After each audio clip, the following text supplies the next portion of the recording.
Well, good evening, wrestling fans, and welcome once again to the Hager Hershey's High School Wrestling Weekly, hosted by the Double Eagle Clubhouse Grill. Rex Brewer along with Dane Fuelling tonight, and Dane, as always, on Sunday afternoon, I get the email that the show script, and I think, what are we going to talk about tonight? So we have a few hours to decide what's going on. Looks like a pretty busy show here tonight. Got a call-in guest and got a local coach that's going to be with us most of the evening and talk about wrestling all night tonight. Yeah, we certainly had a busy week. I was gone Tuesday and Thursday. You were gone Thursday, and you had a match on Saturday. And I've been all over the place in multiple states trying to keep track of it all. Coach Myers was in multiple places wrestling duels, and 2A they had the old I beat you, you beat me, and he beat him type deal where we're going to talk about later on. When it comes to seeding and last teams in, we'll remind people of how things are going to work for Team State this year. It is a little bit of a different schedule than in years past because of the date of the Team State tournament. We'll talk about the particulars when it comes to what the process is for being considered, when the vote's going to be, when you're going to be able to hear that information, and we'll talk more about when the brackets are going to be revealed and just try to give everybody a rundown of Team State. Of course, on Tuesday, I made my way down to Cowan with my father, and we saw the Blackhawks. Coach Casey Bradley's first match as the head coach of Cowan, and we saw Sawyer Miller's first match as the head coach of the South Adams Starfire, something I'm sure makes Coach Myers pretty darn proud. And, South Adams, they looked really good on Tuesday. I'll give them that. I was a little bit concerned about what the lineup was going to look like, and then we saw the forfeits from Cowan and wasn't really sure. And we talked about this a lot. Maybe I'm overdoing it a little bit, but I actually thought that South Adams impressed me more on Thursday when they lost than when they won on Tuesday. Yeah. And I really felt like you and I were talking off air before things started about how good some of those lightweights looked from Delta last night. Those are the guys that I thought South Adams wrestled the best. And some of their lighter weights really took it to them. We're on the front foot. We're deep on shots. We're fighting off shots. We're picking up points where I would have expected them to get pinned in the first 90 seconds. Those are the kinds of things that have me really hopeful. Of course, it's really difficult to be super hopeful with a team who's going to carry two forfeits. Yeah. And I think that is going to be the ultimate question mark for the Starfires. And for these first two matches, they carried 3 forfeits because they didn't have a 6-pounder who was eligible and at weight. So when they get that fixed, that should help. And, of course, when you have, 2 forfeits is more like 1.5. When you have a guy at the next lightest weight who's a senior, who's strong, who can bump up, right? And that's Luke Bauman. And you've seen him in football. We saw him catching in baseball. He's a guy who's going to be versatile enough that he can go back and forth. And it could take a wholesale Belmont-type shift like they had last night where you could bump everybody up and eliminate one of those forfeits. But I think the good news is Coach Miller's got a good set of assistants down there who are going to be able to look at individual matches and decide, okay, if we're really going to go for this win, what is this going to look like? Let's project this forward. I think the great thing for the South Adams Starfires is they don't have to worry about getting selected this year because they're already in. And so for them, they don't really have to do anything. They take their shot at their ACAC opponents. They continue to get better. They continue to progress. And then they get to Team State. They see the bracket. They know their opponent. They're not too worried about those forfeits at this moment. When we started the Belmont Delta match on Saturday night, there was a start off trying to decide who was going to wrestle who, and they kept making enough changes that Kyle and I had our erasers out, and we were trying to adjust the lineup to see who was coming out. And Belmont goes over there by the swim pool, and the guys, they wait, and if you don't have to put your guy to the mat, they wait, and you don't know who's coming out. And we kept looking at the bracket, and I was like, I think 175, Landon Rich is not going to have a match tonight because they're going to bump through. And it's like you decide how far are they going to bump before they make the move. And, Coach LeCount started it. He started it with a big move by taking Jensen Boyd and bumping him to 38 from 26. And that kind of threw a wrench in the gears, and it forced him to forfeit at that weight. And he already knew he was going to have a forfeit at 13 because his 13-pounder missed by like 0.2 of a pound. And I tell you what, I think that Tim just didn't have enough chess pieces left at the end of the chess match to make a difference.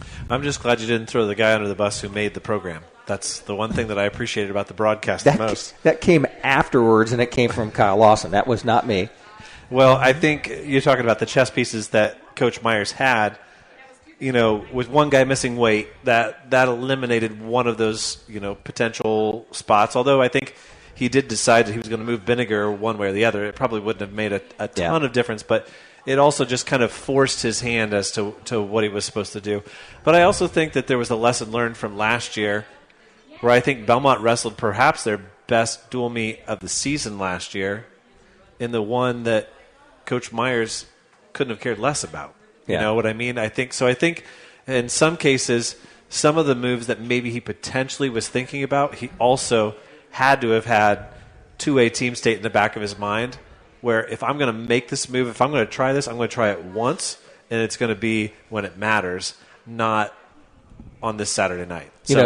We can talk to Coach Myers when he gets on here, but when you look at that Delta lineup and their first 6 weight classes, those guys are all ranked in the top 10 in their weight class, and they are studs. And I don't think anybody in the area has a first 6 weight classes that can hang with those guys. Nobody. Yeah, and with the Jensen Boyd thing, and when I made the program, and I even talked to Coach Tim Myers about this, I put everybody in the program as they were ranked on Indiana Mat, which is their eventual, I think, destinations. And so for Jensen Boyd, I think he'd been wrestling 32 the entire year, so he only bumped up to 138. But it was interesting to see what Delta was going to do with a Thursday weigh-in and a Saturday weigh-in and how that was going to change things. And I think from Coach LeCount and Coach Locke and Coach Gray's point of view, I think Delta feels like they're going to get better too. They still feel like they have a better lineup in there somewhere that's going to get those guys down. But let's be honest, that team probably a better tournament team than a dual team. I think so. And typically we're so focused on the duals, and we like to identify the teams who are really strong dual teams, and we don't talk about the teams who are really good tournament teams. And they may end up winning 2A in the duals. I'm not going to doubt that, but I think they're going to be an even more dangerous tournament team because of some of the strengths that they have there. And, it's worth mentioning, we talked about this before we went on air, we got a couple of freshmen in the heavier weights that look awfully good. They're not up to the Boyds and the Bollinger level, but young man at 215 looks pretty decent, and they've got a couple others that should be pretty good. So we'll talk to Coach Myers about Delta, and of course we're going to see Delta again. We're guaranteed to see Delta wrestle Adams Central. We'll see Delta at Team State. They'll likely wrestle Belmont at some point during that. If Jay County gets into 2A Team State, could potentially be an opponent there as well. Well, we've ended our first segment, the weigh-in segment, and we'll be back with our first period A right after this on WZBD. Based out of the Indiana Tech Wrestling Facility, the Warrior Regional Training Center is an elite training center for youth wrestlers, high school wrestlers, and college and senior level athletes. Featuring a college coaching staff with a strong history of developing talent and producing results, Warrior RTC will give any wrestler quality training partners to push them to new levels in the state-of-the-art 25,000 square foot wrestling building. The training is affordable and private training is also available. Put Warrior RTC in your corner this season. When faced with the difficult task of making arrangements for your loved one, many emotions and questions arise. What would they want me to do if they were here? Where is the money coming from? How much should I spend? Do they want burial or cremation? The staff at Haggard, Hershey, and Zelt Funeral Home can help you navigate these tough questions. Make your wishes known and allow us to make sure that your wishes are carried out. Call Ryan Hershey or Eric Zelt at 260-724-7167 to schedule an appointment today.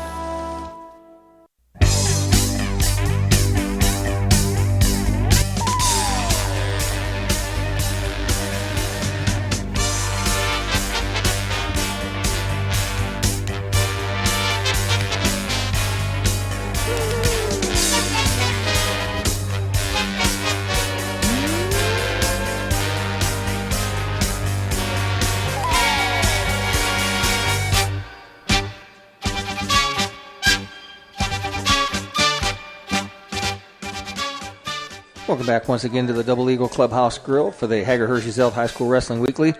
And Dane, we were talking about matches that happened last week. On your schedule, you got things we're going to do this week, and always a busy schedule on WZBD. And the other night, with the was it Purdue playing basketball, Purdue playing football? Somebody was playing and it forced us to two YouTubes. But I tell you what, 2 YouTube broadcasts, and we pulled them off beautifully.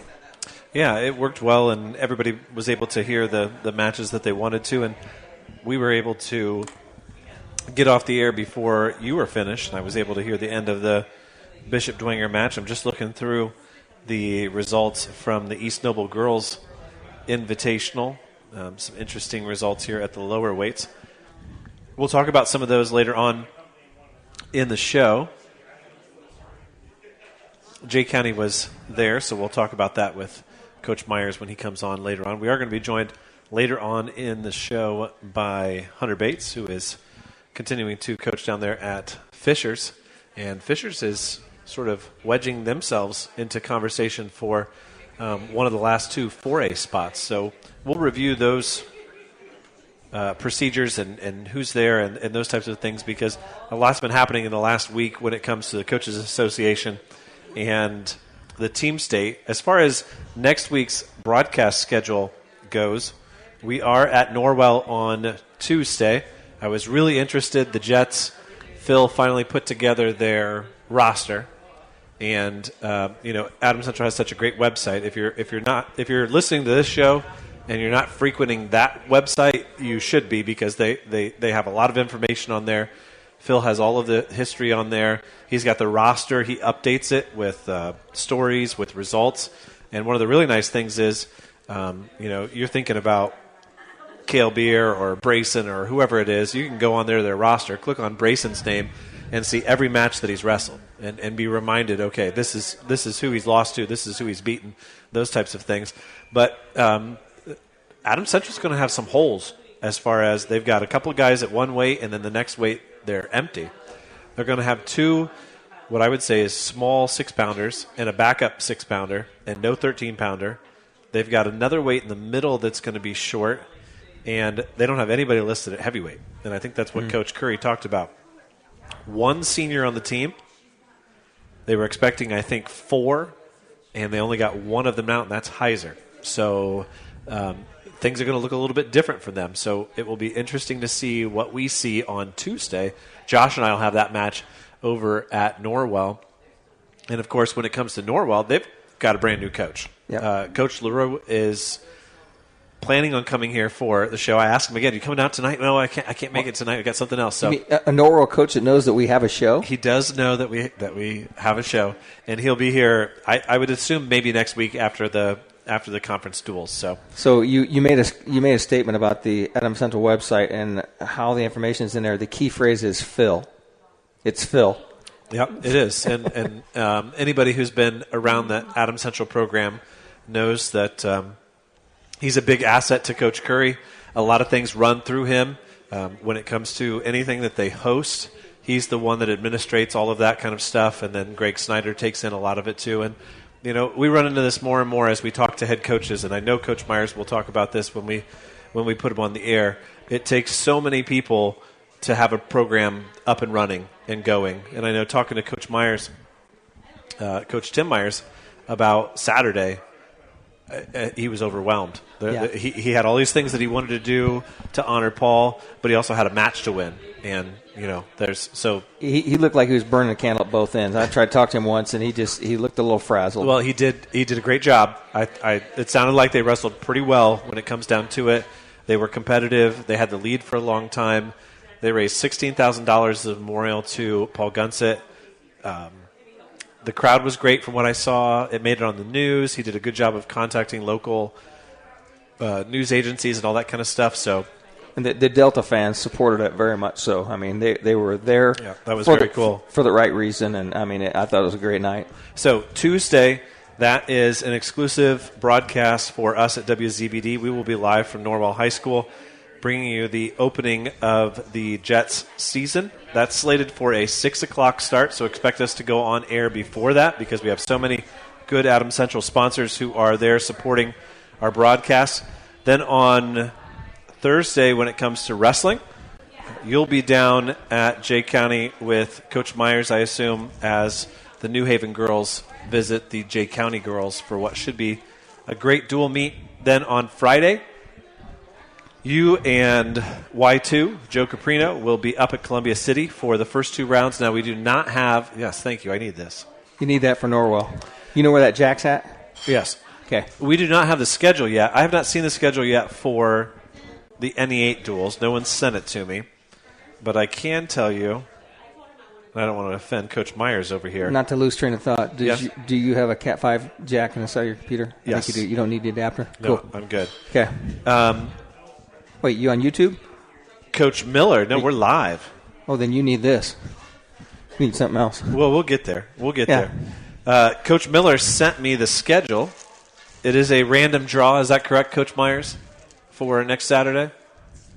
Supposed to be a random draw, he says. Supposed to be.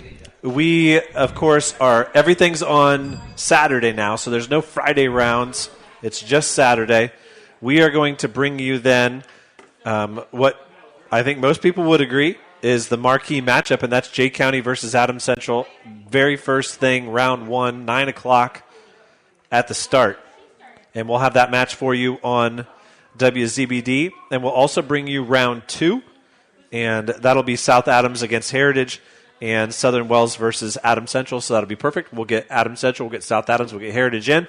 And then I am guessing that we will probably not make it to the end of round 3, which is South Adams versus Bluffton. We're going to stay on the air as long as we can, but we are going to get booted off by Purdue basketball at 11. They've got the big downtown Indianapolis game at noon on Saturday. Adams Central and South Adams will wrestle in round 4 Saturday, and South Adams will wrestle Jay County in round 5.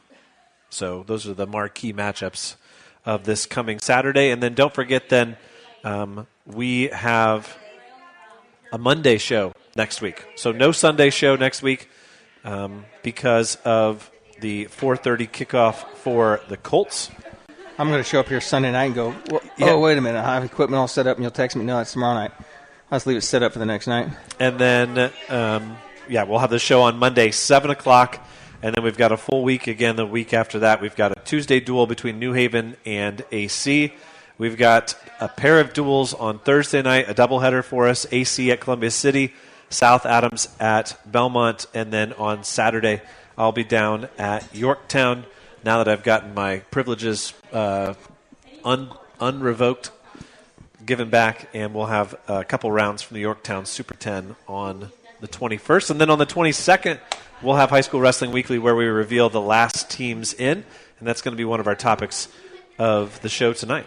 Well, Coach Myers, he's a glutton for punishment at Belmont. He's had the big Paul Gunson night, and the 19th he's got another big Festivus night scheduled, and that's going to be quite the undertaking. Now, I would enjoy a Festivus-themed night nearly as much as I will enjoy a state runner-up night. A.K.A. Ricky Bobby night. We're calling it Ricky Bobby night. So, you and Jeff both going to be there? I'm going to be there. Yeah, Franzi said it. Franzi, who usually sits right over there, told me that he has told Tim Myers he has committed to be there, even though he works every day of the week. But he's going to get the night off. It's going to be a fun night. So once again, on that Thursday night, we'll have South Adams at Belmont and Adams Central at Columbia City, and none of that happens without the great support of all of our sponsors. I told my buddy Grant Mosier, said, "Hey, South Adams wrestling night, you might as well come out and get to see me in my glory." You know, I don't get a lot of praise. There, I said something to Kyle, and he was talking about refereeing, and I said something about being referee, and he goes, "You refereed?" He really is that young, isn't he? I'm like, no. 22 years ago, I stopped refereeing. I did hear you say something about a young man from Purdue across the way, and Kyle was thinking to himself, I wasn't born when that guy was wrestling at Purdue. What's the Gibson Southern guy? I can't remember his name. Guy? I'm sure he Eric was knows. here that night. He was here the night of Paul's wake, and I talked to him. Well, hey, let's set the stage for you here. We are going to talk a lot about Team State in today's episode. We'll talk a lot about 2A and 1A, of course, because that's where our allegiances lie, and that's where we'll be broadcasting in the middle of January. But maybe we can talk a little bit about 4A, a reminder that Warren Central declined their bid. And so the big three are in, of course, Crown Point, Brownsburg, Center Grove, Mater Dei's in, Avon is in, and Cathedral is in. But there's a couple of teams who are making some noise there in 4A. One of them's Portage, having a great season. I think they've got a great team, one of the best teams that they've had probably in the last decade. They're definitely going to be one of the favorites for one of those last 2 spots. And a reminder for anybody listening that 4A now is the only class that doesn't have 12 teams. So 4A is still at 8. That'll be held at Brownsburg on that same day as the 1A and 2A and 3A. But that last spot is up for grabs. And so I think there's going to be a lot of jockeying here in the next 2 weeks of people trying to make a case for why they deserve to be in. Coach Oberlin at Homestead really likes his team and feels like they're on the up and up. When we come back from this break, we're going to hear from Hunter Bates, who is an assistant at Fishers, and they just had a big win over a couple of 3A teams that they feel are contenders, but they also lost to another 4A team. And so Columbus North is in that conversation. Of course, you've got some other historical teams that are always up there, teams like Penn and Perry Meridian, and those teams that seem like they're always in. So that should be a great storyline here over the next 2 weeks. And then in 3A, the best thing that the Coaches Association did was years ago when they decided, okay, we see where we're headed. Nobody's going to compete with the Brownsburgs and the Crown Points and the Center Groves.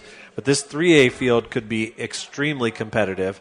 And every year, it's been the hardest to seed. It's been the one that's blown up the seeds the most. The 6 seed wins it. The 5 seed beats the 1 seed all the time. And it's going to be the same thing this year. Your 3A teams that are in, from down south, Columbus East, Floyd Central, Martinsville. And then you've also got from up in the region, Hobart. New Haven is already in. Roncalli and New Powell are in from Indy, and then Terre Haute South are in. Terre Haute South's a team that everybody overlooks because they're so far away from everybody else that's competitive, I think. And Coach Cook there just does a great job, and they've been really competitive every year that they've competed, and I feel like they think that they're a top 4 team easily. But the list, Rex, of teams who are requesting consideration in 3A is incredible, and they all have a pretty legitimate claim. Lowell has one of their best teams. We're talking Marcus Schontube type eras teams here. They have a really good team. My buddy Luke Koning would be all over that. He's a Lowell. He was a coach. He taught it and coached at Lowell. Did he? I did not know that. Yeah, basketball. Of course, we've got Mishawaka, Bloomington South. Franklin's off to a great start this year. Greenfield Central's had great performances the last couple of years. Decatur Central just knocked off a couple of teams.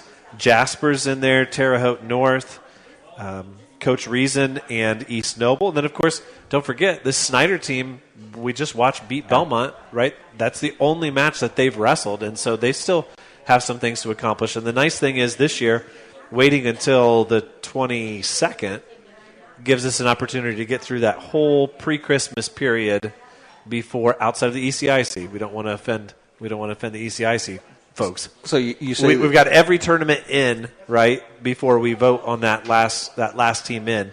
So that should help us get the right teams in. So the Franklin and the Fighting Tantes are in. The Fighting Tantes. They're not in yet. Oh. But I feel like now that we've moved 3A up to 12 teams, so there's 4 open spots. It sure looks like Lowell and Franklin are 2 of those 4 teams, and the rest of the teams are fighting for those last 2. But, Snyder's going to go up to the Henry Wilk next week and compete, and they go 5-0 up there. Who's going to say that they're not good enough? Yeah. They had a really solid lineup, top to bottom, of guys who were aggressive and ready to go, and they've got a roster of 55 guys who are pushing each other and a good coaching staff. Did you see the general? Was he there last night? No, I didn't see him. He said he was going to come, and I told him they need to wear gold and black. He said, that's my color. There was a lot of people there, Dane. I mean, good. The lower sections were full. Both upper sections were 75% full. There was just a lot of people there. It was a great night. It was pretty full. With that, we've finished our second segment for our first period A. We're going to send it back to studio. Steve Rouse running the board for us as he does every Sunday night.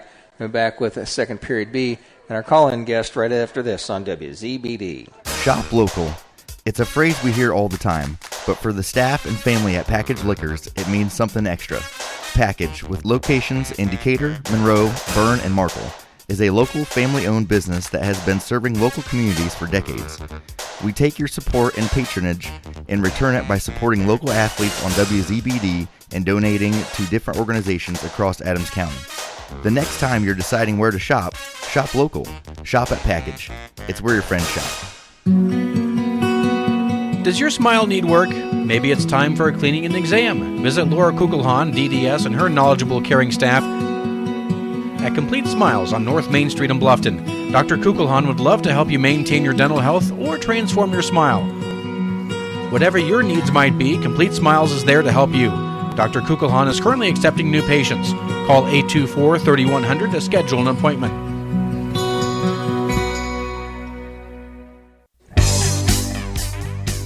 Welcome back to Double Eagle Clubhouse Grill for the Hager Hershey's High School Wrestling Weekly, hosted here every Sunday night as it is.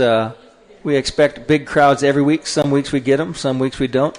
The old faithful, your mom and dad, aren't here. They're not. But the Palacioses are here. The Palacios have made it a thing.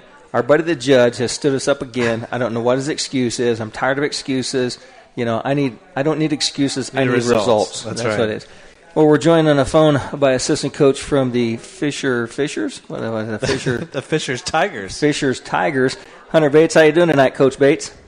I'm doing well. How you doing, Rex? We're good. Well, Coach, Dane here, and we've been talking the last couple weeks here about your team. Why don't you tell us a little bit about how it's gone so far and where you guys were this weekend? Yeah, things are going really well with our team. The seniors that we have this year were freshmen when we put this coaching staff together, so we're starting to finally see some of the rewards of the hard work that we've sowed into this team. We were at the Shamrock Duels this weekend at Westfield High School in Indianapolis. Tons of good competition there. Now, earlier in the year, I was looking at the John Hurley results, and this is the one that you pointed out to me 2 weeks ago. You're like, hey, I don't know if you saw these individual results. Tell us a little bit about how that tournament went and who did well for you there. Yeah, the John Hurl's a little bit different, especially for the beginning of a year because it's an individual tournament. So we showed up. Some of the teams there was like us, Warren Central, Purdue Polytechnic is there, a couple other Indianapolis schools. But really, you know, a lot of it came down to us and Warren kind of going head-to-head for a lot of these team points. And we had a really good day there, you know, specifically highlighted by we got a good look at a match between number 6 Xavier Smith at 175 and Waylon Kressel number 1 at 175. That's a really good match, and that's one that we have our eyes on because, you know, we have some big goals for Xavier, and we'd like to get him over the hump and, you know, get him to a title. So it's always good to wrestle the best and kind of get a look at what you need to work on and what we can do to get better. And this past week, you had a big duel with New Pal and came away with a pretty decisive victory. What can you tell us about the Dragons? The Dragons are a very solid team. You know, Coach Deep, our head coach, he was a New Palestine grad. Coach Fry over there, Coach Guilford, you know, Coach Robinson and Wagner. We love those guys. They're really competitive like us, and they've kind of built their team with kids from, you know, their own community like we have. And, you know, we have a lot of respect for those guys, and we had them circled on our schedule because we know a lot of people respect them, and they were pretty highly ranked. I think they were number 13 at the time. You know, mind you, they're missing their 215 in Wetzel and their heavyweight in Gleasing, but that's okay because our 215 is also pretty good, and, you know, we beat them by enough that it didn't really end up mattering. But we have a lot of respect for those guys. They're very good, and they wrestle hard, they wrestle the right way, and they train the right way. And, you know, can't say enough about them, but also can't say enough about our guys finally getting that signature win and kind of getting some people to turn some heads and kind of pay attention to us on the north side here.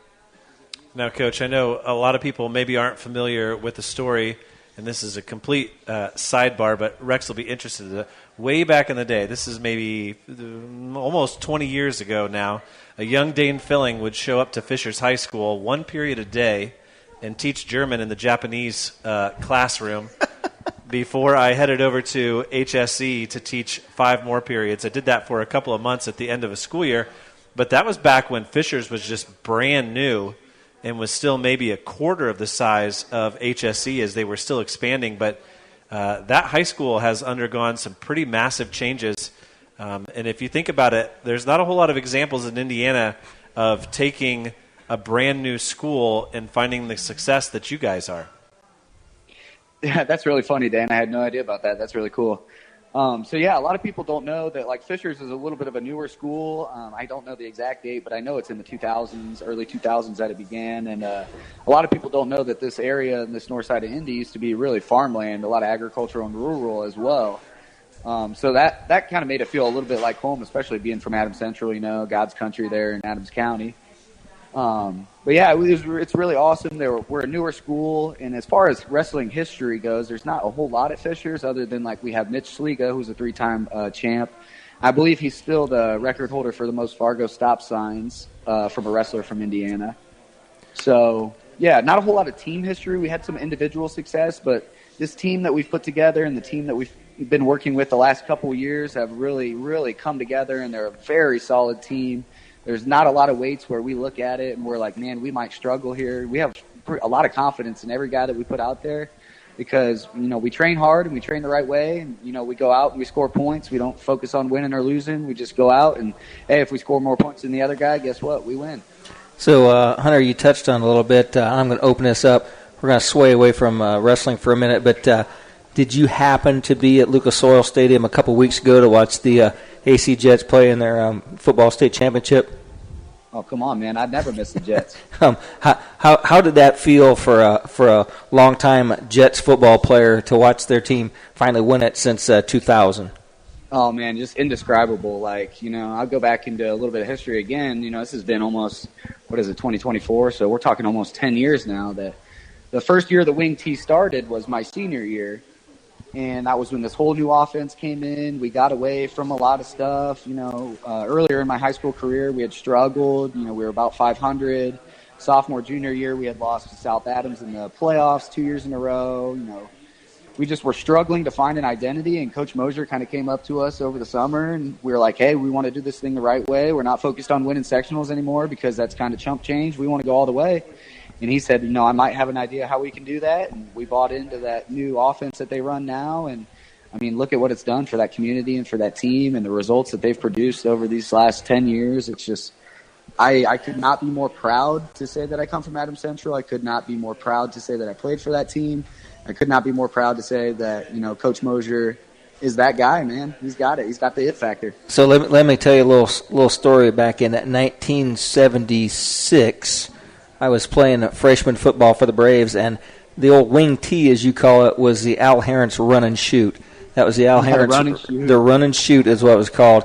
And he ran it with the Belmont Braves, and we ran that. So I have my names for those plays, and the AC coaches were in a box one day, and they were calling a move and calling again and say, no, that's a cowboy crossback, or that's a cowboy scissor, or that's a cowboy cutback, or that's a cowboy trap. And, that was the names they had back in the 70s. And, Al Herentz had a little bit of success at Belmont with it, but he took that run and shoot to Wayne High School and took them to a state championship when you get some kids that can really run that offense. And I think that's what Coach Mosier has done, is he's found some guys that have bought into it. And, Lou Koenig and I, after the first half, we looked at each other and it's like we didn't want to jinx anything and said, but they're just going to blow this team out. And I talked to Johnny Hammond earlier in the week, and he said they watched film, and he said, we don't think this team's going to be able to play with us. And I think Adams Central went in that they're really confidence that they needed, and they just knew they were going to win that game. Yeah, and a lot of people will say, well, they didn't beat Lutheran, but I'm going to be honest with you, I don't know that it really mattered. When you make 4 straight trips to the state finals, when you have seniors that have been there every single year and this is their last chance at it, I think, no matter way you cut it, that's the way that game was going to go. I think those kids wanted it so badly, and they could believe it, they could see themselves achieving it, that they were not going to be denied that day. And they went out there and they showed everybody that, hey, moving up a division doesn't matter. We just, put a smackdown on this other team that had a really good season, and they made the state finals. And all the respect to them, because, they obviously had to be a very good football team to get there, but Adams Central just kind of had that longing for that title. It sucks to get to the finals and come up short. And I just was it was unbelievable to see them finally cash in. Well, Coach, make sure you tune in online, WZBD.com, for Tuesday's match as they take on Norwell, and then we'll have them Saturday morning as they take on Jay County in the opening of the ACAC duels. Let's cycle back to the Tigers here real quick. One thing that you have a real advantage of when it comes to sort of vying for this 4A last team in spot is you have a great schedule of teams who are either already in or in contention as well. I'm looking here. It looks like you take on the Fighting Pendoskis later on this week in the Greyhounds, and then you're headed up to the Trakeoff on Saturday. Is that right? Yes, sir. Yep. So Saturday we were supposed to wrestle Carmel for third and fourth, but we kind of came together and we're like, hey, we're wrestling Wednesday. Let's get out of here and let's just go see each other on Wednesday, settle it for real. They're a very good team, and one of the core principles that we really preach to our guys, and that's really helped us get over the hump, is that it doesn't matter who we wrestle. Like, we want to wrestle the best. And the kids that we have now have been with us for 4 years through the season and through the whole off season, traveling across the country, wrestling at the highest level. Like, to us, it is an honor to wrestle those teams and to step on the mat with those teams, because we want to see how good we can get. We want to reach that level someday.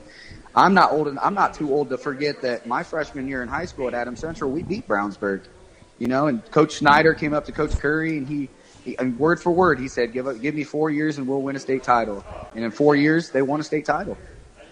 So taking a look at that Trakeoff field, I'm looking at it right now, and I'm not sure if it's 100% accurate on Indiana Mat, but looking at the teams that are listed there, you've got Franklin, who's vying for a 3A spot, Hanover Central, who wants in 2A, Hobart, who is already in 3A, Cathedral's already in 4A, Lowell wants in 3A, Mishawaka wants in. You got New Prairie, who's challenging in 2A, Portage. Such a loaded tournament. Rex, did you ever officiate the Trakeoff? No, I did not. Okay, I know. I went 1 year to it, and it's a great. Where's is that, Calumet? It's a great event. It's at Calumet, pretty close to Mike Reiser's heart. I know that's his alma mater, but that's a great opportunity for you guys to really make a statement and say, this is the team that we have, come and beat us. Yeah, absolutely. Like I said, we love to wrestle the best. We love going to the Trakeoff because it's up in that region area where a lot of tough wrestling happens. We get to see a lot of those East Chicago semi-state teams like Portage and Lowell and, New Prairie and some of these schools that are really on the up and coming. And that gives us a good opportunity to kind of show our worth and kind of test our mettle and see where we're at. We had a little bit of a stumble on Saturday. We didn't really wrestle our best, and we really felt like we needed to win out and kind of give Ron Colley a very good match to kind of make our case. But we're not going to dwell on it. We're going to show up on Wednesday and wrestle Carmel tough, and we're going to show up on Saturday and we're going to lay everything on the line. And we just want to make it clear to those teams, like, we're never going to roll over for any of them. When we step on the mat, we're ready to go. So, Dane, I realized that my one trip to the Dunlin, to the region in a season, if you could go there to the region and make it out safely one time, you just didn't push your luck. Yeah, no kidding. And then you guys are also going to wrap up what seems like one portion of the season, and that's the time before they vote for the last team in. You guys wrestle that Saturday at Columbus East, is that correct? So we have penciled that tournament in. Yes, we will be at Columbus East, but we also have penciled that in just in case we would get that team state bid. Then we could pull out of that tournament. I think our last competition before they finally vote is, if we don't do the Columbus East tournament, will be our duel against HSE, which is rivalry night, it's Mudsock night.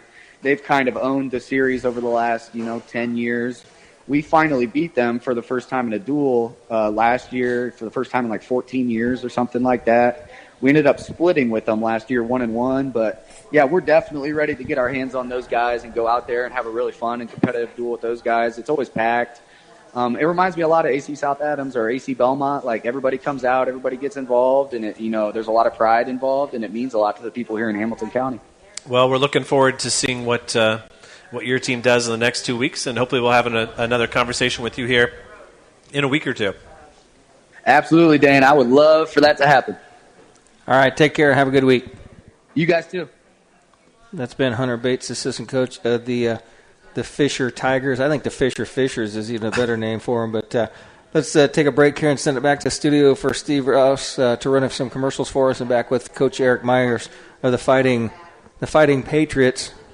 The Fighting Myers is back with more wrestling here on WZBD. Renowned around the Midwest for his skills and his creative abilities, Nate Bowers and the team at Bowers Paint Studio in Decatur work with a wide range of clients, from collision repair to custom paint jobs for classic cars and motorcycles. Located on Monroe Street on the west side of Decatur, Bowers is your place for body work too, whether it's getting your ride back on the road or finally getting that classic car, the paint job you've always wanted. Stop by or give Nate a call to put the best in the business to work for you. The staff at Haggard, Hershey, and Zelt Funeral Home is honored to serve the community we love and live in. Locally owned and operated by Ryan Hershey and Eric Zelt, we understand that each family we serve and each life lived tells a unique story. Our goal is to offer comfort, care, and dignity to all who entrust their loved ones to our care. We are proud to call Adams County our home and look forward to serving you for generations to come. Welcome back once again to the Hager Hershey Zelt High School Wrestling Weekly, hosted by the Double Eagle Clubhouse Grill. And I always walk out and make sure that our guests have chosen wisely. And I talk about the Cuban enough. Coach Myers says, you advertised that Cuban, I just had to go with it. And were you displeased in any way? Not at all. You get a craving for it whenever you hear Rex talk about it. So. Food, as always, good tonight. I went with just a nice serving of tots and sour cream, and they are crispy and salty. The tots and sour cream, that's the way to go. That is the way to go. Or house salsa. Yeah, or the cheese curds. Yeah. Of course. So join us for an upcoming show. Of course, next week on Monday night. The following week on Sunday will be a big show as we announce the last teams in. And I guess, without appearing a little bit rude, Coach Myers, let's start there. You guys, for the last couple of years, have been a team that has already been automatically in. So tell us a little bit about how your season's going as far as being one of the teams on the outside looking in, heading into that big weekend. Yeah, this is a different situation that we're in. The last 5 years, we've been automatically in, so I could come on the show and be a little bit modest about our team, and now I'm in a situation where I think I need to brag, to build us up anytime we can. But yesterday we kind of had that round robin with Hamilton Heights and Western, and we had a couple of situations where we probably should have made a move against Western, and we did not, and that ended up being the difference. But we ended up being second in that tournament based on that tiebreaker criteria because we scored the most points. And we lost last year. We lost 5 heavily contributing seniors. And this year, a little bit nervous as to what the team's going to look like. And we're a little bit younger, a little bit less experienced, but I've been extremely happy with how hard our guys have worked. And we came into this weekend, and we're not all the way healthy, and our lineup's not exactly where we'd like it to be, which I'm sure is the case with a lot of teams. But I feel like once we get healthy, and fortunately, I believe we are going to. We don't have any guys that we don't have a timetable for on returning or anything like that. So I feel like in a couple weeks we're going to get some guys that are healthy. We're going to solidify some spots. Guys are going to move around a little bit, and I really feel like by the time we get to team state, we're going to be competitive with almost everybody in that field. Now, I think if we talk about team state, I really do think that one of the real positives that's come out of this new era has been the emphasis that Team State puts on the first 2 weekends in December. These matches that maybe back in the day were just ones that you put on your schedule. You tried to get some common opponents for sectional. You tried to pick up some wins. You tried to get some mat time. For all of these teams that we're talking about today, it's really about making your case. And 15 years ago that you didn't have to worry about that. But I really do think that that's a positive for the sport, with adding more importance to what happens in the regular season. Absolutely. And, a year ago or 2 years ago, we got in that Western Super Duels, and it wasn't a vote-in situation. It was more of a seeding situation where we thought if we could go in there and wrestle pretty well, we could set ourselves up to be on the right side to, get into the semifinals and possibly the finals. So not only does with the voting situation, but also it kind of helps set you up for the seeds that you want. And, yesterday with our Western match, There was a lot of intensity around that match. Western did a great job getting there, and Coach Skinner did a great job getting their team ready to go. And a lot of intensity around that match. We had a couple of matches where we were winning, one where we were winning pretty handedly, where we got pinned, and that was just the difference in the match. Now, before we go any further, I wanted to talk a little bit about the 2A rankings and who's in, because we did that about 3A and 4A. But one thing that's kind of crept up on me, and I didn't realize until 2 weeks ago, was that Western has undergone a wholesale coaching change. And they're not the Fighting Shepherds anymore? They are not. Tom Skinner is the new head coach at Western. Belmont fans will remember him well as a past opponent of John Sheets way back in the day, going back to the Al Smith and Valpo and those types of things. It sounds like they're not missing a beat. They aren't. They've got a solid coaching staff, and you see some familiar faces there. And I believe Coach Shepard is the head coach for their girls program. Okay. Okay. But Coach Skinner's doing a really good job. I didn't really get a chance to talk to him this weekend, but my brother-in-law, Jeff Heller, coached with him at Lafayette, Jeff. So I wanted to bring that up, but I didn't get a chance to. So hopefully I see him in a few weeks, and we get to bring that up. The Tom Miller coaching tree. Yes. Fight the tree. It is extensive. So let's set the not table. as extensive as the Barry Humble coaching tree. Well, that is true. That's more like that's not a bush. I don't that's know what that's not a tree. It's a bush. So we set the table in 4A and 3A. So in 2A, if you look at the most recent poll, the top teams are Delta, New Prairie, Belmont, and Garrett. And all four of those teams are already in for 2A. Jay County is currently ranked number 5th, and they're the first team in the rankings that's not currently automatically in. Heritage Hills is 6th. They're already in. Bishop Chatard 7th. They're already in. But Western also not in. And then another team that's in the top 10 that has been having a great season so far, I think, and that's Angola. And it's great to see their program sort of on the rise. And then the last team in the top 10 in the rankings is Yorktown, and they're in. Leo was also in there. And, of course, Heritage Hills, like I said, a team that we haven't gotten to see because they went all the way to state in football. Excuse me, but did I see a 20 in the palm of Coach Meyer's hand when he shook hello to you tonight? I am wearing my shirt. Trying to sneak a 20 in there.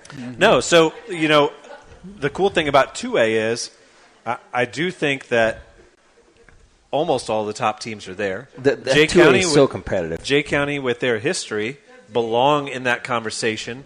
And the nice thing is, unlike 3A maybe, you know who your targets are. You know who you need to wrestle. You know who you need to potentially beat to get there and make your case. And, you look at a three-way the way you had it where everybody beats everybody once. Sometimes those are the most difficult to look at as a seating committee. But I think it just overall shows that you're right there and you're competitive at the level that you want to be. Sure. And 2A... probably not quite as difficult as 3A, but it's always a pretty difficult one to seed. Really, all three of those, 1A, 2A, and 3A, are difficult to put together.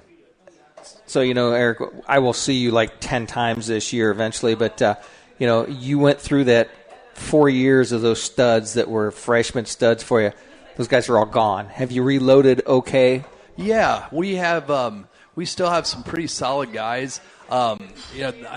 Griffin Byram, I was just thinking about him.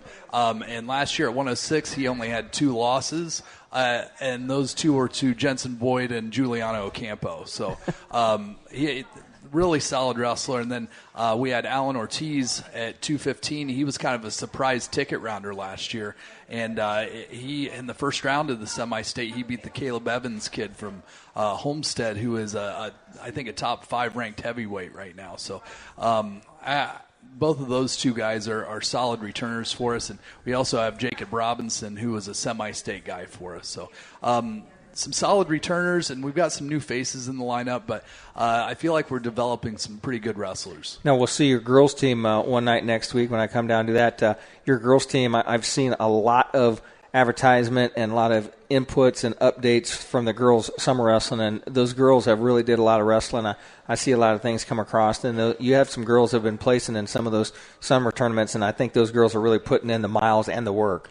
Yeah, absolutely. And our girls team, they're a good tournament team, but I think we're a really solid dual team. And in talking to Gary Myers this weekend, he told us that they are going to put together a girls team state. They're going to take all the girls sectional champions, and they're going to wrestle a team state tournament at Fishers High School the weekend after individual state. So pretty excited about that. We will have to put that on our schedule. Of course, we were considering the option that the IHSAA was going to sanction something much like the boys did for that 10 or 15-year period. But good on Gary for making sure that thing happens. And did you say it was on a schedule, and next thing you know, it disappeared off the IHSAA website? I think they were considering it and weighing their options, and they probably felt like they weren't ready to make it a go. Already sanctioning and adding in the individual tournament probably was enough for them to decide maybe we should hold off for it. And maybe, Gary has a good track record of making things work, and maybe it came down to let's let Gary and Pat try this, and if it works well, maybe it's something that we adopt. And that, going all the way back to the old boys team state, it's something that we discussed in the early years was let's put something out there that the IHSAA may eventually adopt as a growing point. And I think that's one of the things that Robert doesn't want to step in. If you can't do something right, don't do it. And I commend them for that. I mean, to step in and have to have a girls' state tournament this year and run that is enough to come back to the dual meet state tournament, maybe a little too much. There were always going to be question marks about what that was going to look like as far as our coach is going to take it seriously, and it sounds like a broken record from 20 years ago. But, our teams who feel like they're not going to be competitive in the next round, not going to wrestle their girls in order to save them for the – and so anytime that you put those overlapping state tournaments on top of each other, that's what you're going to get. It doesn't matter what gender, what level, it's going to be that way. And so I think if you can get something that's after the state finals where no one's going to risk anything and it's already there. But, of course, you have the continuous arguments that go back 2 decades of, once you've won a state title, do you really want to step out on the mat again? Mm-hmm. But I think what we've seen from the last couple of years is this is about the sport of wrestling. This is about girls who love to wrestle, and it's not about their egos. It's not about I'm an undefeated state champ, I don't want to risk it again. No, I want to wrestle with my teammates one more time. So with that, we've reached the end of our segment for second period A. Let's send it back to studio for round of commercials, back with Coach Myers and more wrestling talk here on WZBD. Hello, this is Joel from your local hometown Packaged Liquors. Packaged Liquors provides the best selection of domestic, import, and craft beers in Z-Land. With locations in Decatur, Monroe, Bern, and Markle, you're always just a short drive away from picking up the perfect last-minute gift or just the right six-pack to watch the game with friends. You're never a stranger when you walk through the doors, and our smiling staff never has a problem giving you a recommendation when you're not sure what it is you need. Stop in at one of our 4 locations and see what hometown service looks like. Packaged Liquors, it's where your friends shop. Weigand Construction in Fort Wayne is committed to providing quality, value-based construction services, and that commitment begins with our employees. We strive to anticipate and exceed clients' expectations, honor our commitments, and provide for the communities in which we live. If this sounds like the place where you'd like to work, visit our website at Weigand Construction to see our open positions and fill out an application. We want you on our team. Weigand Construction. Trust, well built. Welcome back once again to the Double Eagle Clubhouse Grill. We're hosting the Hager Hershey's High School Wrestling Weekly. And Dane, as he makes his way back with his headset on, he had to go and order another adult beverage for to finish out the broadcast. Still with Coach Myers, and we're talking a little bit about his girls team, and we're going to see them this week. And he's got what I think could be one of the local area 4-time girls state champions. With Giuliano Campo decided she wants to be a boys state champion, and she's ranked number 1 right now. That's a possibility. I can see that happening. And if she forgoes being a 4-time girls state champion to be a boys state champion, that puts her on a path where she wants to be. Girls like Mallory Winter. I mean, I don't think has Mallory ever wrestled a boy. Whenever she was younger, yeah. but not since high school. No, we didn't put her in the lineup in high school. And that's the thing. And when people were complaining and throwing fits about weren't going to let girls wrestle against boys, we asked these girls after state tournaments. They had no interest. Most of them had no interest in wrestling boys. It wasn't even so all these people that were throwing the fits about not letting them wrestle, it wasn't what the girls wanted. Get down and talk to the girls at that level to see what they really want. Now, the Ocampos, the Heather Crawls that think they're going to be state placers, state champions in the boys, they can do that. That's more power to them because that means way more to them than it does to be a 3 or 4-time girls state champion. Yeah, and I think that as girls wrestling was in its infancy, the training with the boys and competing against the boys was a necessity. And as girls wrestling starts to grow, you're starting to get more girls and more top level girls. So you're having less of a need to train with the guys, and now less of a need to compete against the guys. Well, Coach, let's swap back to your boys. Tuesday is going to be a very important night for you. Why don't you tell us a little bit about the double duel that you have? Yeah, we'll be wrestling Delta in Yorktown. Delta's always a really tough matchup for us in Yorktown. Man, those two coaches, Stevenson, Mosier. Yep. It's Eric, right? Eric Mosier, I believe. That sounds right. Okay. I see them everywhere. I see them folk-style state, freestyle state, Greco state, elementary duel. I see them everywhere I go. So those guys have been working really hard for a long time to build that program back up, and I feel like they're there. So those are two tough matchups for us, and this is always a stressful week for me. I was just telling my wife that this is the most stressful week of my year whenever we wrestle Delta, Yorktown, and then we come back on Saturday and have those conference duels. So I'm hoping our guys are healthy, prepared, and then I got to prepare myself to make sure we have the right matchups and make sure we have the right guys in the right places. Now, talk about this weekend. I don't know if it makes that big of a difference, but from us it does as far as moving to one day instead of two. You're going to start off with what should be probably your toughest duel of the tournament, and that's going to be very first thing right after weigh-ins, round one, and you're going to be in Adams Central's home environment. That's definitely an interesting draw, to say the least. Yeah, that's always a tough match, wrestling AC at AC in those duels. Did you say that you got that schedule from Sawyer? I did. Okay. Should I have left his name anonymous? No, I just don't have it yet. And this is his first year as being a head coach in the conference, and he's already leapfrogged me. Connections. You didn't ask me for it. Well, you didn't know I had it. Well, I was hoping someone would send it to me. But who did he wrestle for in high school? He wrestled for me for a couple years. Okay, there you go. Yeah, You got no respect anymore. Understandable. No. But between Adams Central, South Adams, and Bluffton, those are all three tough matchups. And Southern Wells and Heritage are definitely improved. So always looking forward to a good, this time a good day of wrestling. But talking to Coach Curry and Coach Sprunger about the ACAC duels, whenever they moved to the 6 duels in one day, we thought, man, if we can give these guys an extra day off and one less weigh-in, a little bit less travel time, let's try and make that happen. So that's why we cut out that extra day. Now, all of those coaches you just mentioned have already been on our show this year. Coach Duncan's been here. Mm-hmm. Coach Benji was here, kind of. He had to have his ice stock for him, but Benji's here. Coach Curry's been in here, and these are all guys that we were very familiar with, and those guys love to come on our show, and they just love to talk wrestling. Yeah, and I like. Whenever I'm around those guys, it's fun to discuss, past ACAC tournaments and especially this nostalgia. And I know Dane and I have discussed it of wrestling that ACAC individual tournament on a Friday night. That's I felt like that improved the tournament whenever we went back to that. But it's always fun to talk wrestling with those guys. And so you look forward to the following week. You'll take on Coach LaRoe and Norwell, and then you guys will host the ECIC. Any changes to the teams invited to that tournament this year? Let's see. We had some turnover there.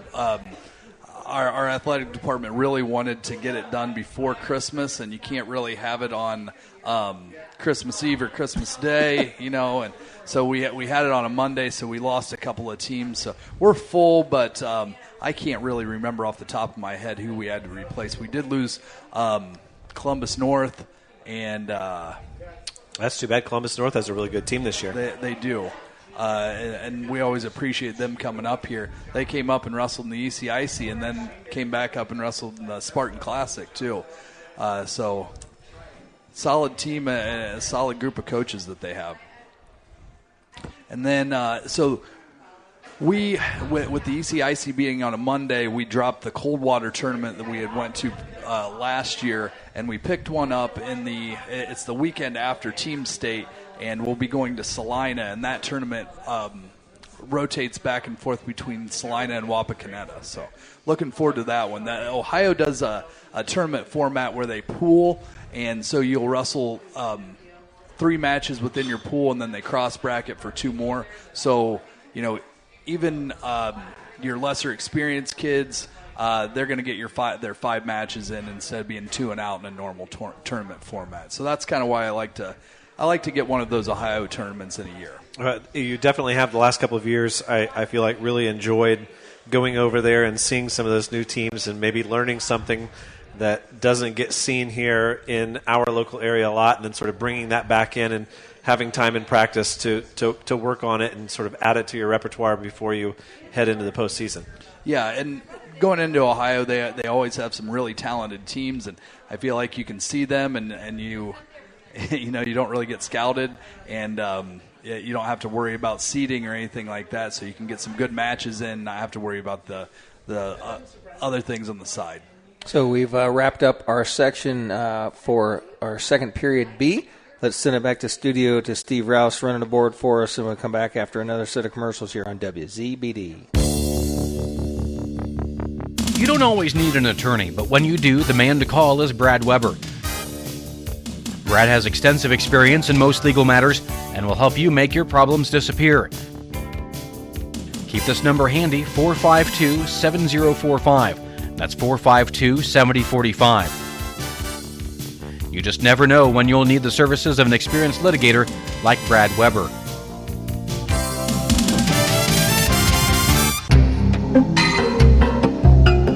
DDD Maintenance and Repair, owned and operated by Shane Reynolds, has your local professionals for heavy-duty truck and diesel engine repair. DDD Maintenance and Repair also offers full-service sand and glass blasting for your surface restoration projects.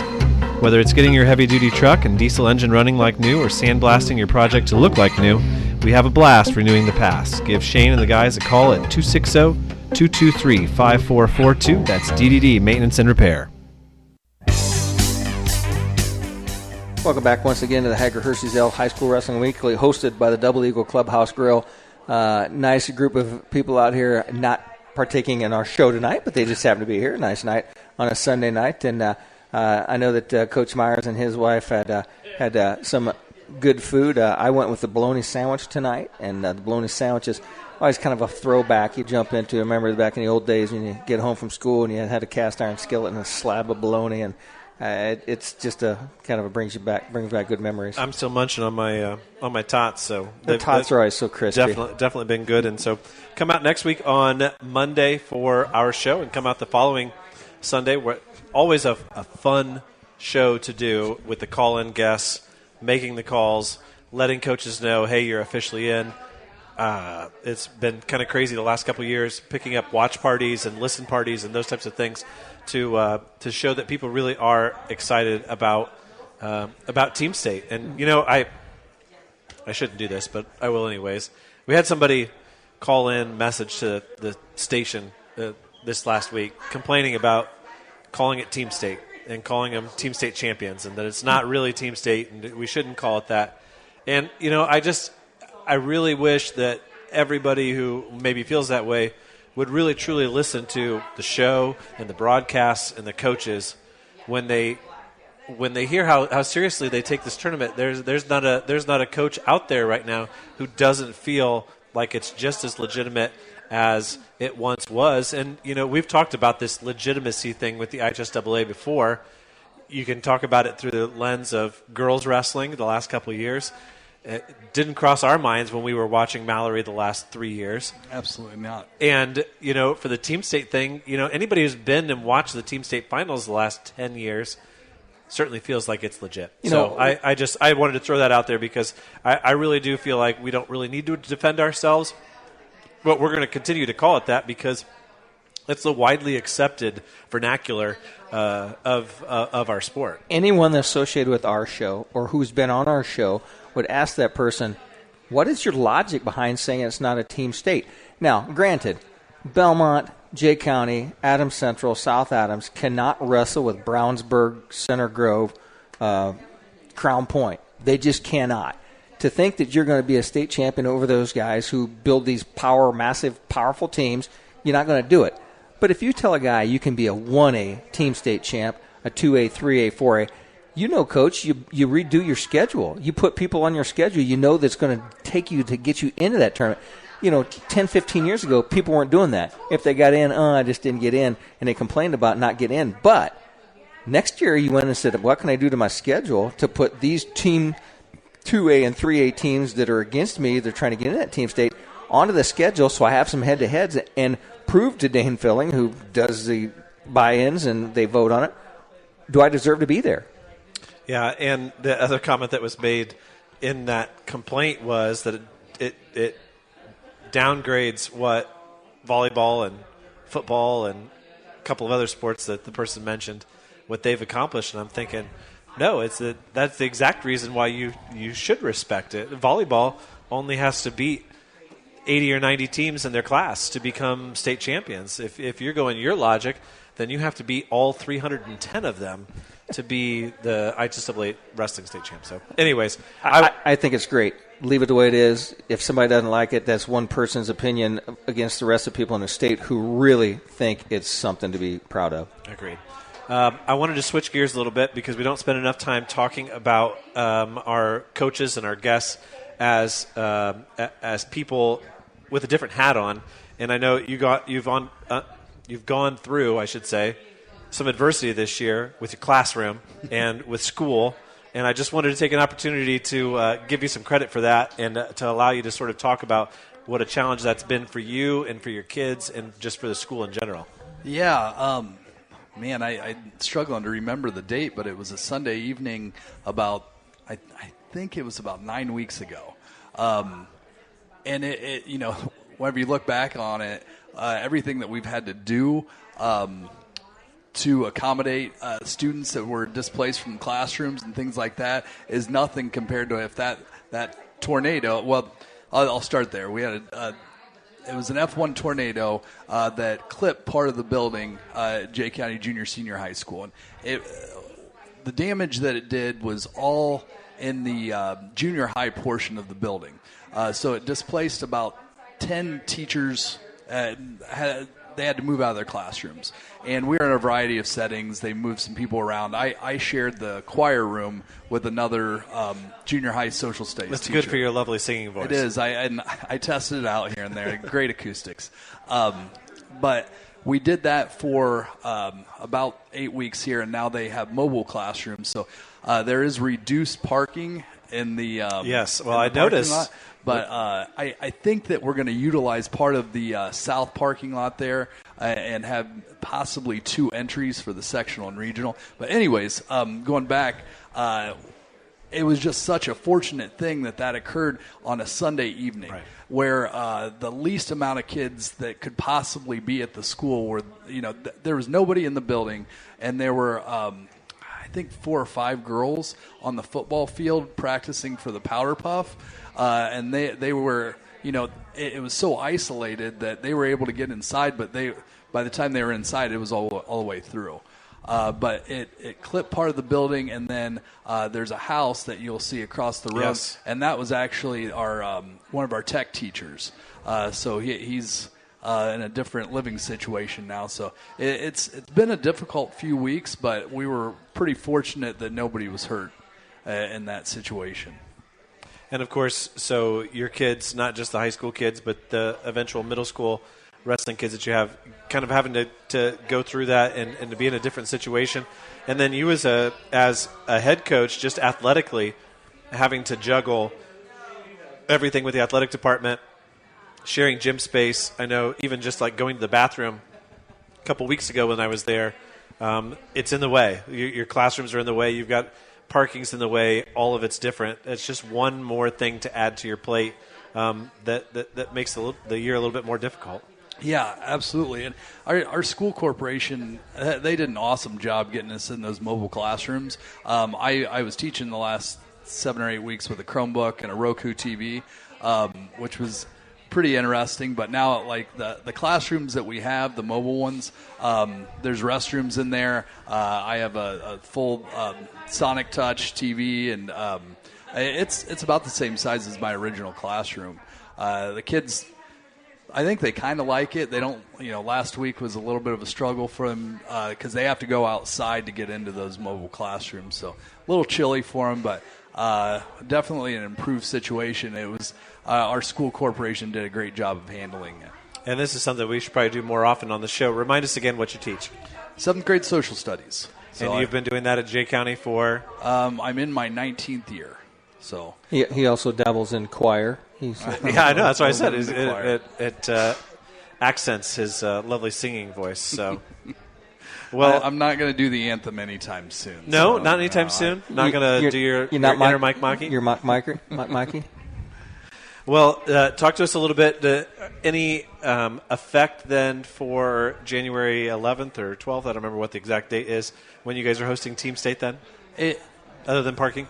Yeah, we'll just I think we'll have the 2 separate entrances unless something's changed since we had that conversation last. I think most of the teams will be asked to go into that south parking lot and then enter door, I believe it's number 2, and then fans will enter door number 8. I think that should be about it. Now, any changes to the hospitality room? Because that's what Rex is most concerned about. I don't believe so. Our good friend Nat Wood, though, usually helps line that up. So now he's separating himself a little bit. A little bit, but there's certain things you can't take the Jay County out of the boy. Right. He really loves his elementary duels, and he does a great job with that. I think we have the largest elementary duel tournament in the state outside of the ISWA Team State tournament. So, and that's. He took that on all himself, and we've had Crown Point there, Center Grove, St. Paris Graham. It's a lot of fun, and he's helped us with hosting a majority of our events. So he and James Myers, and we got a great club with a lot of great volunteers that a lot of times their names don't go mentioned, but we wouldn't be able to host all the things we do without their help. And then you got to throw in Jesse too. Jesse helps with a lot of my graphics and making sure that I've got all the stuff that I need, and then she also tolerates me, which during wrestling season, which I know is a difficult thing. No, my hero of that Jay County Wrestling Club is Nat's sister, who usually brings us a special plate of food so we don't have to get up and go get it. Well, Connor's at Wabash College now, so we may have to talk to Mandy and see if she'll come back and help you out with that. Talk a little bit about the Wood family, and now that Tony's gone, and Bruce was such a big part of the program for so many years. How has that relationship changed, and how close are you with Tony and his new adventure? Well, I've been really close with Tony since since he was a little guy running around the wrestling room, and checking in on him, and he's just. I said last year that Tony was built for college. He's just kind of a unique individual. He's self-motivated, and he likes to discover new things and meet new people. So I knew that he would do a great job at West Liberty. He really enjoys Coach Irwin. And Bruce, he coaches the boys and girls cross-country team at Jay County. And towards the end of the season, he got a new job, which he's – commuting to Pickaway, Ohio for that. So he's volunteer status for us wrestling wise, but he's struggled to make it a little bit. He's made it here and there, but we're really missing him. He's a great technician.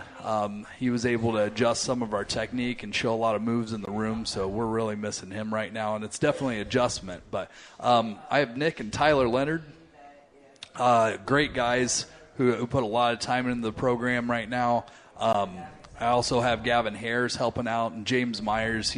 He's got his hand in the junior high, the high school.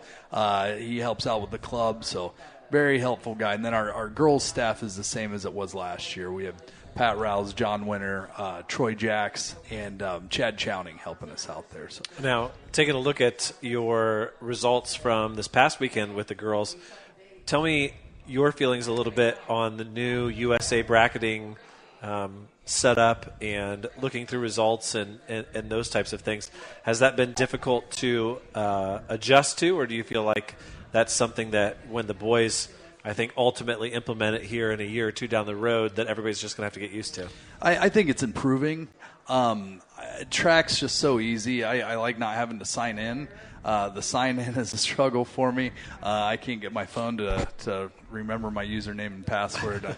But it has some similar aspects to track, but I'm hoping by the time the guys implement it that it's a little bit more user-friendly. And I was telling Rex during the break that Katie Rouse, she didn't wrestle at East Noble. She, because of her Fargo All-American status, she was invited to train at the Olympic Training Center in Colorado Springs this weekend. So she got a waiver to do that, and that's where she was this weekend. So I just started, before we came in here, started to get some pictures and some stories from her and her dad. So pretty neat experience. Well, that has to make you awfully proud. That's a really cool moment for your club and the time that you and your coaching staff have put in here over the last decade. Absolutely. Her and her dad have put in a ton of time, and I've enjoyed being along for the ride, but it is crazy to think just 3 years ago she was a cheerleader. Yeah, she was like third at Fargo. Isn't she third? She got third at 88 pounds. Yeah. Well, I can tell you that Rex and I are both extremely excited to get through the holidays and get to January for the girls' tournament. Yeah. We're going to be there. We're going to be covering you guys at the Muncie Central Sectional. Mm-hmm. We now, instead of working together, we will be splitting our coverage. Rex will be at Alexandria for your girls' regional, and I'll be up at Goshen for the Fort Wayne area girls' regional. Mm-hmm. And then, of course, how exciting is Indianapolis going to be for that first IHSAA girls state finals? It gives me goosebumps just thinking about it. I've had so much fun the last couple of years, go into all the various places that we've had it, and it's going to be a lot of fun. Yeah, don't want to discount what Kokomo did, what Hamilton Heights or Mooresville did. They both, or all three of them, did a great job of hosting that event. But having it in a place like the Pepsi Coliseum is going to be awesome. Now, a little teaser here: the new High School Wrestling Weekly shirt may or may not have a bad motor scooter of a girl on the front of it. I found the logo the other day, sent it to my daughter. It's like, this is the centerpiece. So, we're going to have, it's going to talk about, supporting IHSAA sanctioned girls wrestling. And, this program has been pushing it for a long time. I mean, how many other people call Robert Falcons on a Sunday night and said, when's girls wrestling starting for 5 years? And, he's been instrumental in help pushing that along with Pat and Gary and the people that just have made it work. But I tell you what, this show here has been one of the biggest supporters of girls wrestling anywhere. Yeah, it's been great. We really appreciate your guys' support. And it's been a long road, and it's crazy to believe we're at least halfway through the girls' season already. So, yeah, it's not too many weekends away, for sure. One thing that I did want to point out for those of you who are girls wrestling fans, Joe Caprino put through an update today, I believe, and I know a couple people, Sean Farrow had been talking about it last week. Trying to sort through results on Indiana Mat was difficult because you were seeing scores. You're like, holy cow, what a result. And then you realize, oh, that's the girls' result. Uh-huh. Those have all been separated now. It does make it a little bit easier to work through. But Eric, a team like Columbia City last weekend hosted a 64-team girls tournament. 5 years ago, if somebody told you that we're going to have a 64-team girls tournament, could you ever imagine that would even possible? I couldn't. It's pretty neat. We were hoping to get into that, but we couldn't quite make it work into our schedule. But it sounds like Blaine put on a pretty good tournament up there at Columbia City. Well, and how cool is that? We couldn't fit it into our schedule. I mean, you have so many events, and you've already established that we're going to go here and we're going to go here. And I'm sure you have good reason why you want to continue to go to those places. And I think that just speaks even more to where we've come compared to 4 years ago, 3 years ago, where it's like, where could we go? What could we possibly find on the schedule this Saturday that isn't 4 hours away? And I really do think that if we can keep pushing the girls' dual portion of this, that you guys mentioned all the time about how great it is to see, I guess I'm going on side note here, but against Hamilton Heights this past weekend, we had two wrestlers compete in that duel that probably would not have been varsity on a lot of teams. And that match meant something. It was an intense portion of the duel. And in the same way, if we can start pushing the girls' duels, you're starting to get extra girls out because you need to fill all those weight classes. And you don't know what girl ends up being Katie Riles or, what girl ends up being the next, Mallory winner. I talked to Coach Shepard at Western 2 years ago, and he said, we got a bunch of girls softball players that really said they're going to buy into it. And then one girl told everybody on the team, we're going to wrestle. I saw a lot of posts from tournament 2 weeks ago that Western had 4 girls that really did well. And so I think, Chad just took over that girls portion, and they're going to try and make a powerhouse at Western in girls wrestling. Yeah, Coach Shepard's a great coach. He knows what he's doing. Now, as you guys know, we have 2 separate rooms for the guys and the girls, and they're both wrestling. But if you walk into one room and then walk into the other, they're definitely a little bit of a different sport. With the music that's playing and the attitudes, they're definitely different. And it's fun to get a little bit of variety there. You get Crazy Train in one room and the Swifties going in the other room. Absolutely. So with that, we've reached the end of our third period. And we're going to send it back to the studio for a round of commercials with Steve running the board for us and back with our overtime period. You're listening to High School Wrestling Weekly on WZBD. Based out of the Indiana Tech Wrestling Facility, the Warrior Regional Training Center is an elite training center for youth wrestlers, high school wrestlers, and college and senior level athletes.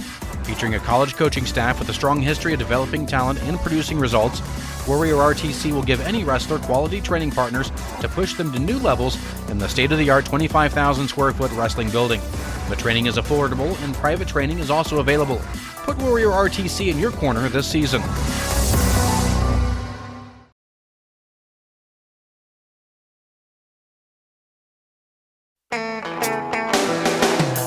Renowned around the Midwest for his skills and his creative abilities, Nate Bowers and the team at Bowers Paint Studio in Decatur work with a wide range of clients, from collision repair to custom paint jobs for classic cars and motorcycles. Located on Monroe Street on the west side of Decatur, Bowers is your place for body work too, whether it's getting your ride back on the road or finally getting that classic car, the paint job you've always wanted. Stop by or give Nate a call to put the best in the business to work for you. Final period, the overtime period of the Hager Hershey's High School Wrestling Weekly. Coach Meyer's still with us, and we've touched on Jay County girls, touched on Jay County boys matches, and we've got the next few weeks coming up. We start living at Jay County on the weekends, at least I do. But you took one of them out, and I don't have the girls there anymore, so that's been moved down to Alexandria. That was one of the times I would be there. Well, they split, and maybe we get Coach Meyer's comments, or maybe he'd choose not to comment, but they decided to, and this just happened when they released the winter bulletin. Of course, Coach Myers dropped it on us mid-show a couple weeks ago and imploded our show because we got so caught up in it. But they decided that they were going to take all the teams that were being fielded, and they tried to split them up. And, as the IHSAA typically does, they like to start in one corner of the state, and they like to kind of wrap their way around. And wherever that falls, it falls. It's just you can't split Indiana north and south in half like a lot of people think that you can. But it certainly threw a lot of people for a loop. I've talked to a lot of coaches who were like, I did not see this coming. I did not expect this. We had our we've been looking at our lineup. We've been talking about this girl's going to go here because we're going to meet this girl, and now all of a sudden we're not going to see her until the state finals. I think that all once again speaks to how far we've come, and that coaches are that deep into it to be considering those types of things and to be upset about the IHSAA setting the postseason setup a little bit late. Yeah. And I guess we kind of saw that last year with the ticket round at the semi-state feeling like the guys' ticket round. Trying to map those things out, saying, hey, what weight class do I want to go so I don't have the potential to hit this ticket round match, and then that being shaken up a little bit. Whenever I looked at it, and I could be wrong here, but the guys' semi-states, if you put a cross in the middle of the state, you have northwest, northeast, southwest, and southeast. And this, it looked like they took the top half, a middle half, another middle half, and the bottom half. So it was interesting that they sectioned it off a little bit differently than what they did the guys. Yeah, for sure. And you and I have sat in on those IHSAA meetings as far as redistricting and rebranding, and there's something. And, every sport is different, and I'm sure if we spoke to an IHSAA commissioner tonight, they'd tell you the same thing. I always laugh when I see the tennis sectional draw come out, because the tennis sectional loops, like number one is, Whiting will play Crown Point, and then you get down to sectional 6, and it's Terre Haute South will play Terre Haute North, and Norwell plays Belmont in sectional 36, and they loop around the other way. So I guess every sport is different, and we are all so used to the girls being driven through the same road that the boys have been, and eventually that's just not going to be the case.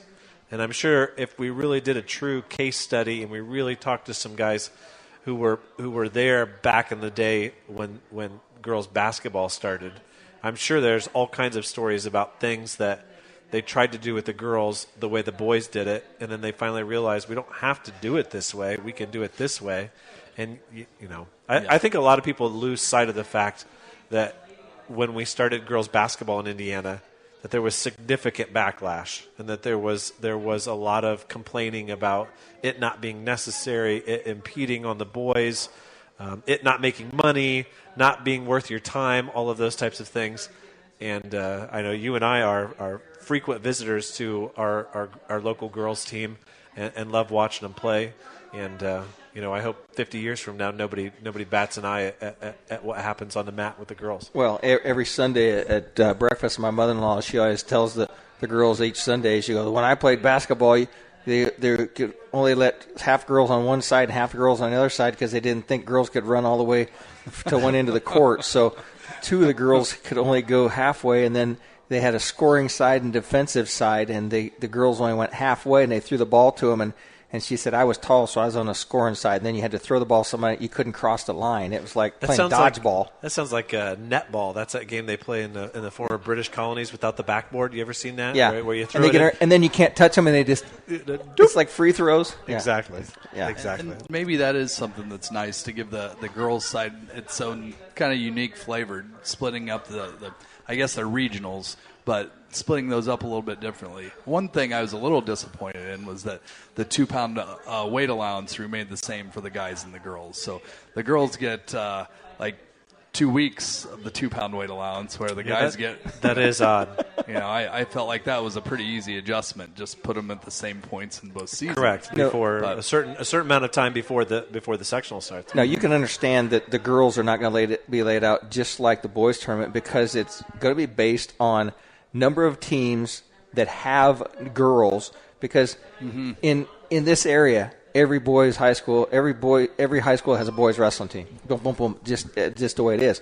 Not every girls wrestling team is in every school, so it's like they got to send some of those teams someplace to, like I went to you guys' what they call it. It was a sectional or regional last year, and there was 37 matches. Right. And then there was another one someplace where they had like 500 matches, and they wrestled all day. Yeah. It's like they were overloaded, and that was that western corner, like Penn and some of those other schools up there really have loaded up. And so it's not the same. It can't be weighted the same because it was just kind of not balanced. So you got 3 weeks left in the girls' season, essentially, with the holiday thrown in there. where else are your girls going before the state tournament starts? Next week, next Saturday, our girls are going to a tournament it's Northwestern High School in Springfield, Ohio. Okay. It's called the Dreamcatcher. And then the following week, though, they go to probably I think it's the best girls wrestling tournament in the nation.